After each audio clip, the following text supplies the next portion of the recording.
Umrim bino bo'lib, bunaqangi akkuratni qurilgan fermani ko'rmagan edim. O'rtoqlar, 200 ta mol, 50 ta qo'y boqsa bo'ladigan akkuratni qilib qurilgan fermaga kelganmiz.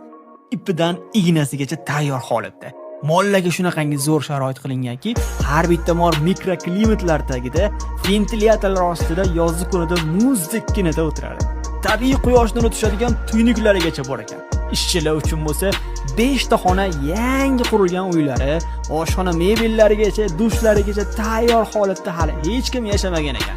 40 sotuvli fermada 30 mingtalik 3 tadan stabilizatorlar qo'yilgan, tonna yem pishirish uchun qozonlarigacha bor bo'lgan, 2 tonnali molni o'lchaydigan tarozilarigacha qilingan ekan. O'rtoqlar, molni go'ngga yoki silos yemi uchun katta yamalari, 3 tadan bokslari qilingan ekan. O'rtoqlar, Toshkent Bo'zsuvda joylashgan bu 40 sotuvli fermamiz tayyor holatda, elektridan muammo yo'q, 2 ta liniyadan tok tortib kelingan ekan. Undan tashqari gazlari ham katta bosimda ishlaydigan M39 trassadan gaz gerpalari tortib kelingan ekan. Akamiz aytishi bo'yicha 500 tonna silos bemalol ketar ekan. Undan tashqari 70 tonnali havo kamazlari bemalol qaytib olish uchun loyiha qilingan ekan. Buncha sharoitni ko'rib, sohaga qiziqmaydigan odam ham shundoq fermani olib turib biznes qilgisi kelib ketadi-yu. Agar sizga mana shu fermani shundoq berganda, qanaqa hayvon boqqan bo'lardingiz? Mol, ot yoki qo'y? Albatta fikrlaringizni yozib qoldiring.